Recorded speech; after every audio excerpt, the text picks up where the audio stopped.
Marilah kita hidupkan, kita ramaikan lagi, lebih ramaikan lagi 10 malam terakhir besok. Karena hadisnya juga ada, hadisnya juga sahih dan Nabi melakukan itu. Kita ramaikan masjid Quwwatul Ummah 10 malam terakhir. Jangan sampai sepi masjid ini 10 malam terakhir. Lebih ramailah hendaknya 10 malam terakhir. Bapak Ibu, di samping itu kita mencari malam Lailatul Qadar. Assalamualaikum warahmatullahi wabarakatuh.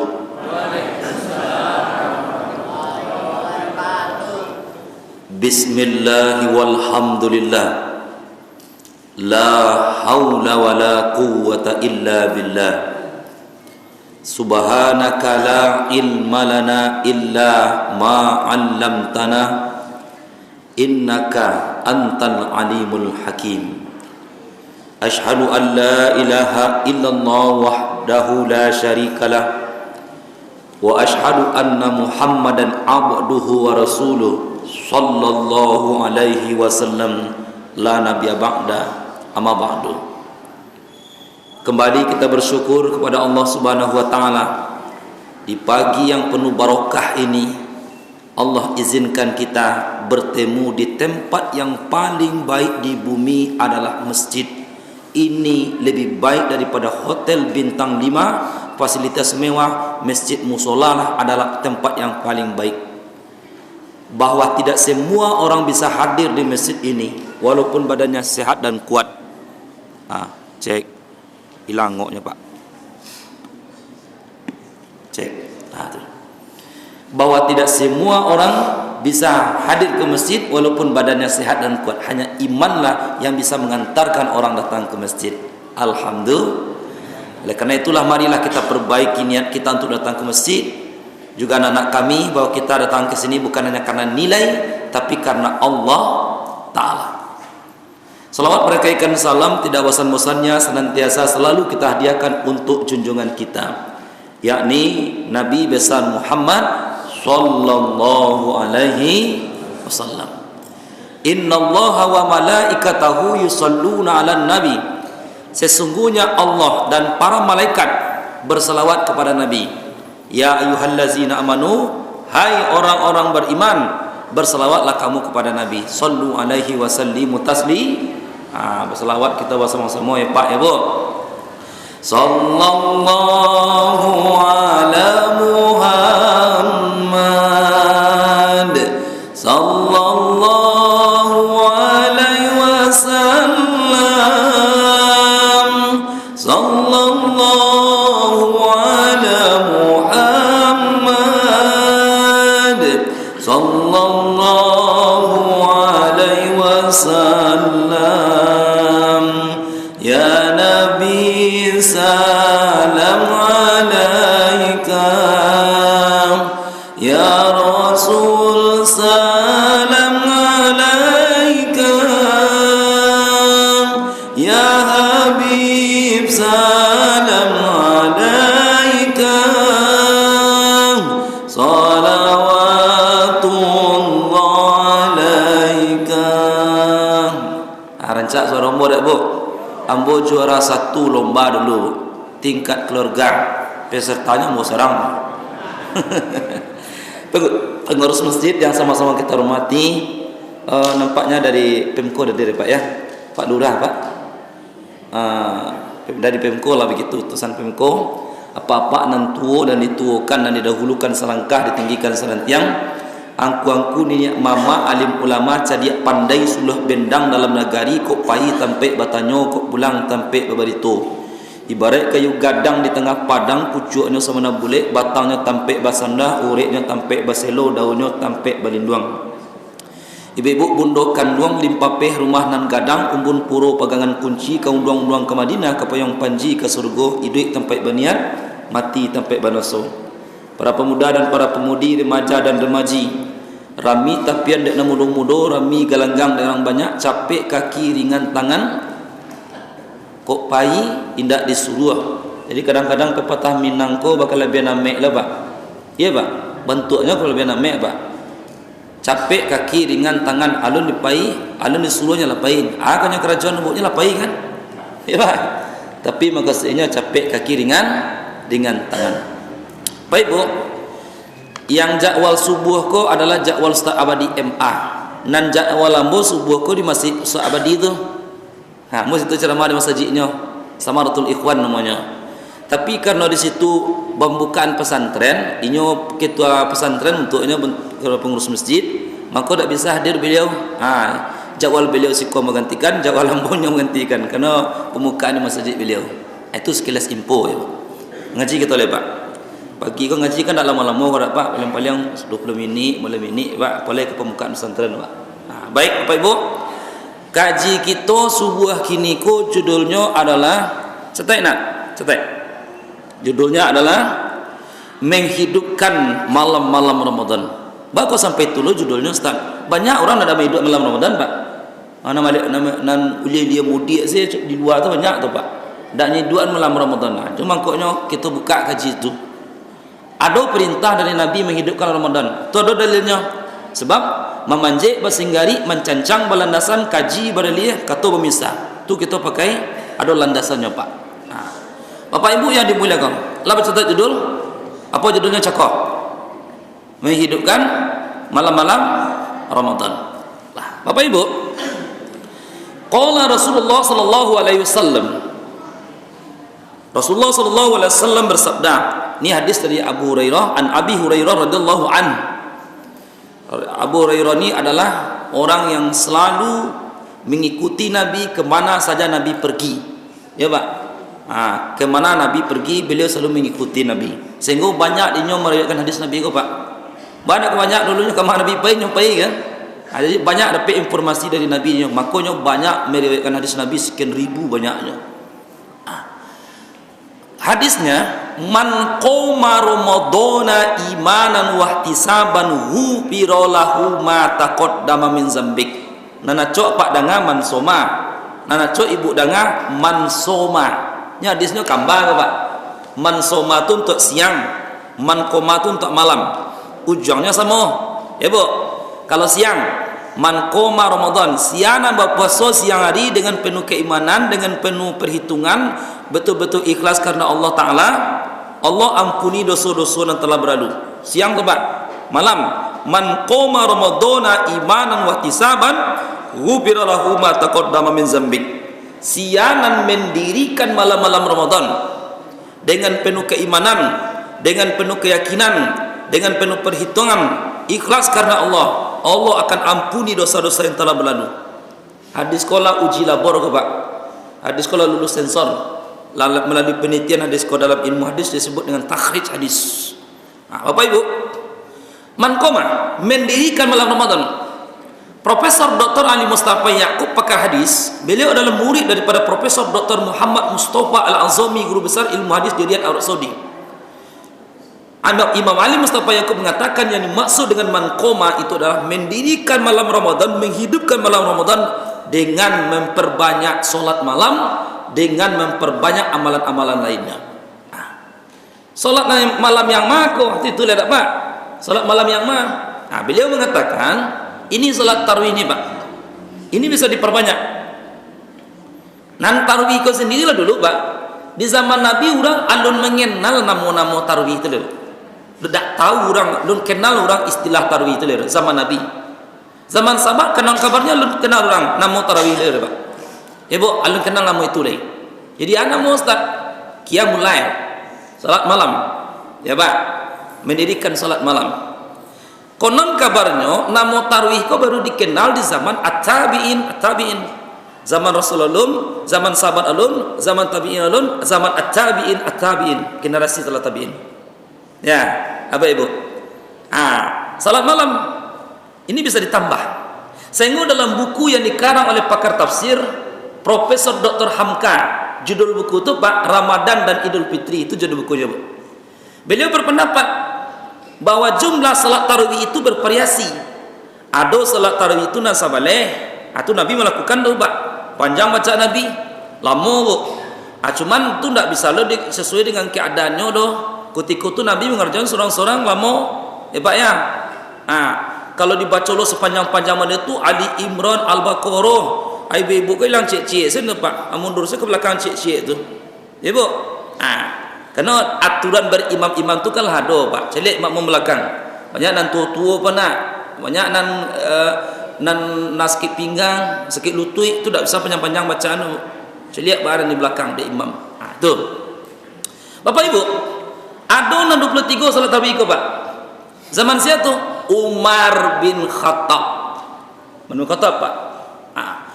Dalam pendapat ulama seperti yang Buya Hamka tuliskan, Bapak Ibu, ada yang 41, ada yang 43. Bahkan lebih daripada itu ada orang membuat 63 Pak. Kenapa dia bervariasi seperti itu? Karena kita dianjurkan malam Ramadan itu man qoma, mendirikan malam Ramadan dengan perbanyak salat.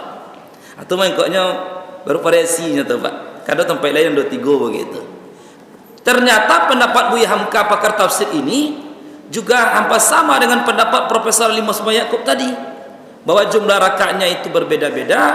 Artinya Bapak Ibu, ini solat bisa ditambah.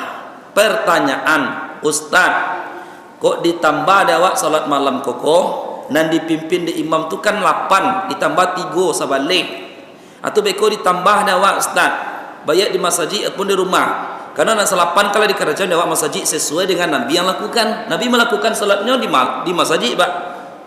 Jadi Nabi itu keluar di masjid Pak, atau melaksanakan salat malam ko, tarawih ko. Besok Nabi keluar lah.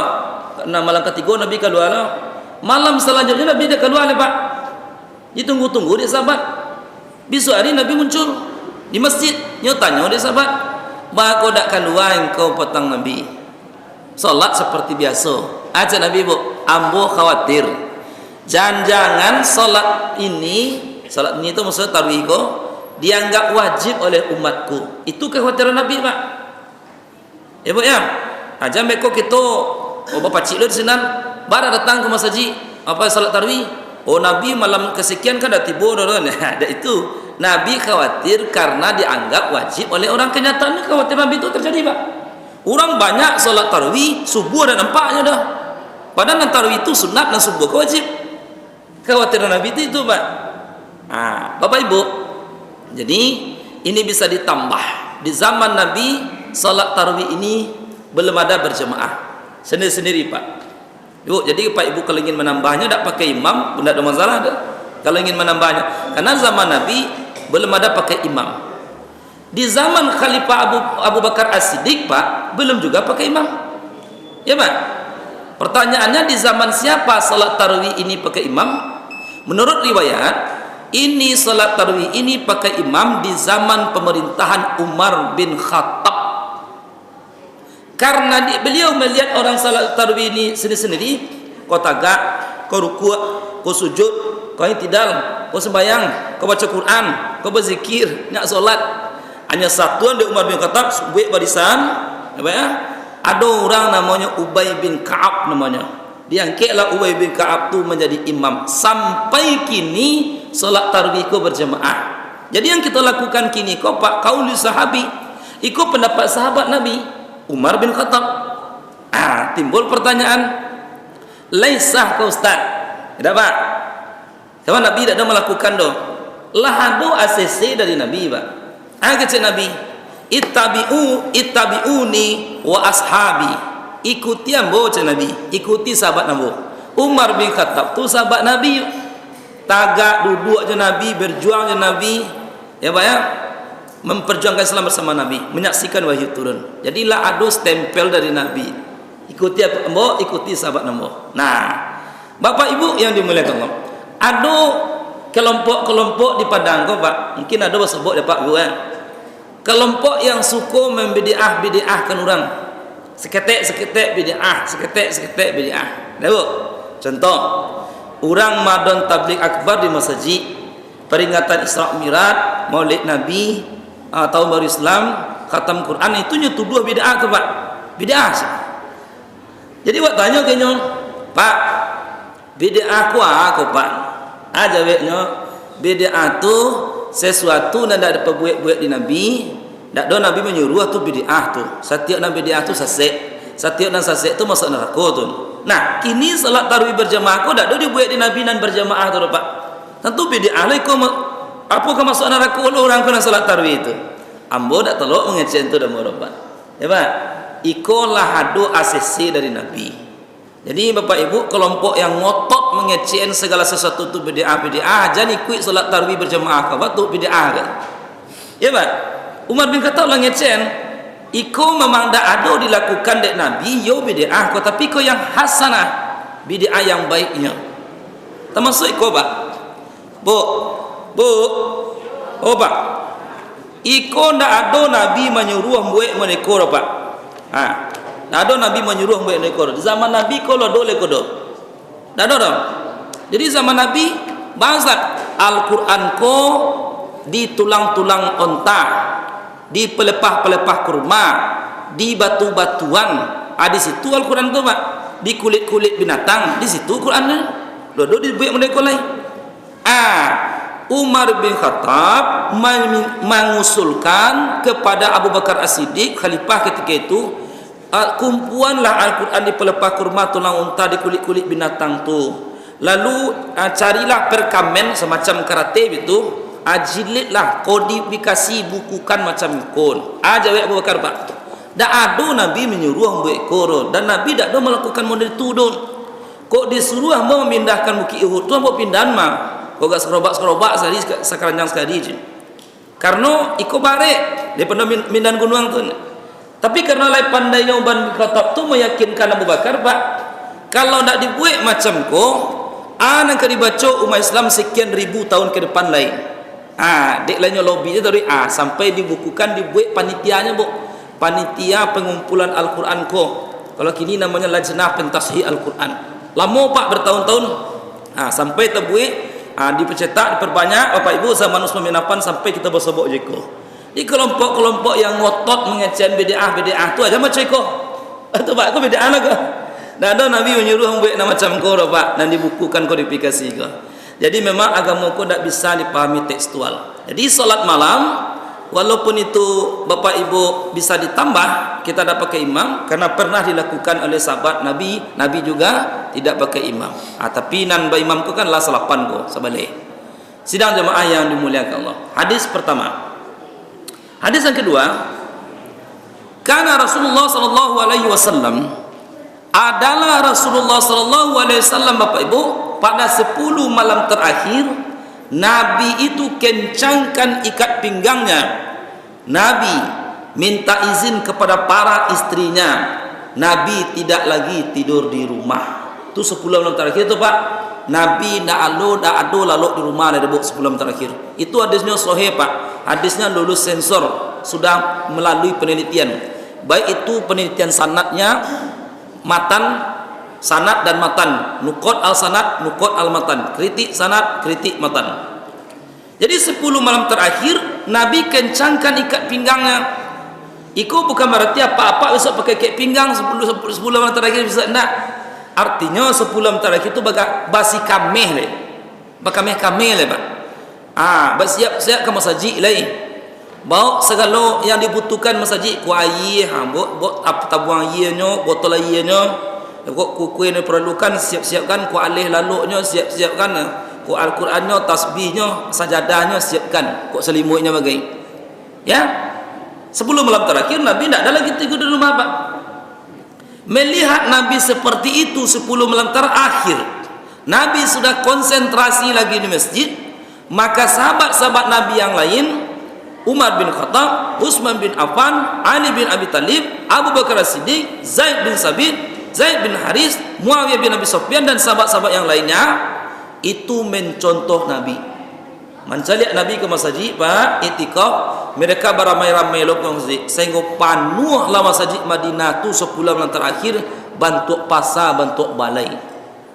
Berdasarkan hadis Nabi ini Pak Ibu, maka orang yang mengaku sebagai umat Nabi Muhammad, yang mencintai Nabi Muhammad, ingin mencontoh amal Nabi Muhammad, seharusnya masjid di Kota Padang 10 malam terakhir itu seperti balai, seperti pasar, harusnya seperti itu Pak. Karena hadisnya ada, sahih hadisnya. Ya Bu, Kota Badia Pak, di Kota Padang kan, 10 malam terakhir masjid sepi, musola langang. Nan rami pasar malam, mall, Transmart, Plaza Andalas, PA matuari itu narami pak sebulan yang terakhir. Kalau berdasarkan hadis Nabi seharusnya masjid yang ramai. Kok idui Nabi gini pak, mungkin pai Nabi ke pasal malam tu aja Nabi dah ikon dan nombor suruh orang masjid tu ramian gitu je Nabi pak. Sidang jamaah yang dimuliakan Allah, bu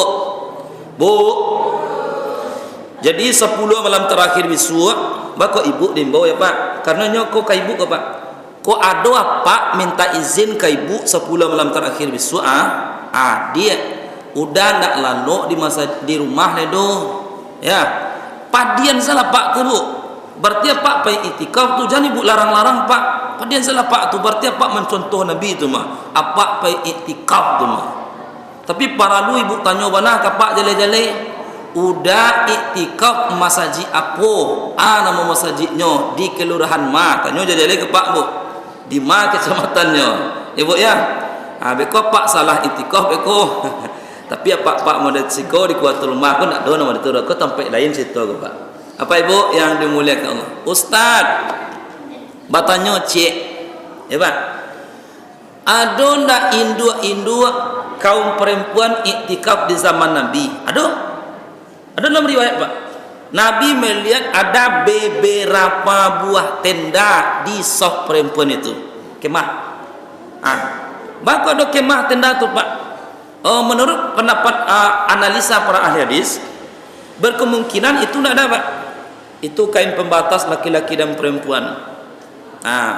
Sehingga beko kalau nyelalo itikaf beko tu nampak auratnya dengan pakai tenda, tu dah nampak aurat. 2, Masjid Madinah itu bapak ibu tak sama dengan masjid kita. Masjid kita ini mewah nih pak. Masjid Madinah dinding separuh terbuka, atap separuh terbuka, lantainya pasir dan tanah ya pak. Madinah itu kadang musim dingin musim panas. Amo Februari petang tu pak dingin bana di Madinah tu. Nah kalau nya pakai tenda pak, itu mengurangi rasa dingin, hawa dingin tu. Itu kemungkinan itu analisa seperti itu. Yang ketiga, padang pasir pak, kadang nya angin kencang ya pak, padang pasir itu. Jadi kalau nya pakai tenda tu nya bisa terhindar dari angin kencang atau pasir tadi yang berterbangan. Cuman kita tidak bisa tekstual memahami hadis Nabi. Kau ibu tekstual memahami hadis Nabi bego kan di zaman Nabi orang buat tenda tu ibu buat lo tenda di belakang tu orang pengurus bego ya pak. Zaman Nabi tu masjidnya kalau kita sebutkan tadi separuh terbuka, dindingnya seperti terbuka atonya kau masjid mewah kau pak, jadi tak perlu membuat tenda lain. Tu mangkoknya di tempat-tempat yang melaksanakan itikaf tu Masjid Raya Sumatera Barat, Masjidul Iman, Masjid Semen Padang, Jabal Rahmah, Baitur Rahmah, Bypass. Atu kaum perempuan yang pengen itikaf tu dapat nyupai saya itikaf pada ada buat tenda keperluannya saja nak nyoba boleh. Baratus-ratus orang tu. Ya pak. Bu. Nah, ibu lo tanya lihat. Bagus tu. Nyentuh ibu lo lihat ke pak? Ustaz, kami dah ada punya suami. Atu le buliah kami pe itikaf. Jawapannya 2. Kalau ibu tak ada punya suami lain, jawapannya 2. Pertama cari suami baru itu je pak, bagi yang berminat kan. Yang kedua pak izin itikaf, karena apa dia tak ada itu tak ada izin pak. Tapi bagi yang punya suami mau itikaf harus minta izin kepada suami. Kalau tak ada izin dari suami, jangan ibu pak itikaf di rumah saya lah ibu. Batu dosa kada pe beko, ya pak. Apa di rumah ibu dek semangit bagamu namo atu pai itikaf kan tu apa jago jam mampek beko apa ambil nasi seorang, ambil sambal seorang, buat kopi pak ko seorang, atulah kampang kampi pipi apa ko ambil kopi tapi yang ni den lapa ya mode ko bini den dinta mengaungan masjid itu ne ya pak ya yo pai beribadah maksudnya yo pai ibadah bu, cuman apa ko nak do yang melayani. Kewajiban istri melayani suami. Iktikaf hukum sunnah. Bahasa bu sunnah dia wajib, mana dia duluan? Tu yang wajib duluan pak. Ya bu, kalau tak ada izin dari pak, tak usah ibu iktikaf. Ya pak ya. Apa ibu? Ustaz kalau kami dapat iktikaf tu dah dapat kami pahala. Dapat ibu pahala. Pahala tu pahala patuh ke suami. Ya pak. Pahala patuh ke suami. Satu. Yang kedua dapat pahala lain pahala melayani suami. Ambil nasi apa pagi, membiak sambal pak bagi, membiak nepak kopi bagi, tu kan pahala tu. Tapi kalau pak lai pe itikaf, ibu nak satu pahala puluh baik dapat apailah. Pailah itikaf japak berdua-dua nak buat.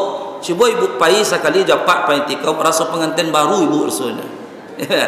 Bapak-bapak, ibu-ibu yang dimuliakan Allah, jam 6.14 ni, itulah kaji kita kini dulu. Kita simpulkan kaji kita. Satu, mari kita hidupkan malam-malam Ramadan tu dari malam pertama sampai malam terakhir, karena Nabi menyuruh tadi, man qoma, siapa yang mendirikan malam Ramadan tu dengan ke masjid, solat isya berjamaah, tarawih, witir, berangkat pengajian, berzikir, berdoa, baca Quran malam pertama sampai malam terakhir, ghufira lahu ma taqaddama min dzambik, Allah akan ampuni dosa-dosa yang telah berlalu. Barase banyaknya nyetip nyedelet, ampuni Allah. Dua, marilah kita hidupkan, kita ramaikan lagi, lebih ramaikan lagi 10 malam terakhir besok, karena hadisnya juga ada, hadisnya juga sahih, dan Nabi melakukan itu. Kita ramaikan masjid Quwatul Ummah 10 malam terakhir, jangan sampai sepi masjid ini 10 malam terakhir, lebih ramailah hendaknya 10 malam terakhir. Bapak Ibu, di samping itu kita mencari malam Lailatul Qadar. Lailatul Qadar mau genap mau ganjil, pokoknya kita itikaf saja. Kalau ada pak-pak itikaf nanti sikobo, amba balik saja pakai lantai 2 pada mau kan. Gadang potensi untuk melakukan program itikaf yang tertata dengan baik bentuknya. Ya Bu, pada pak-pak itikaf sekolah nanti ibu-ibu antarlah kopi ke agak sana mau tu samuk seorang, sateko seorang, teh, kue-kue, biasa manggil pak-pak itikaf punya.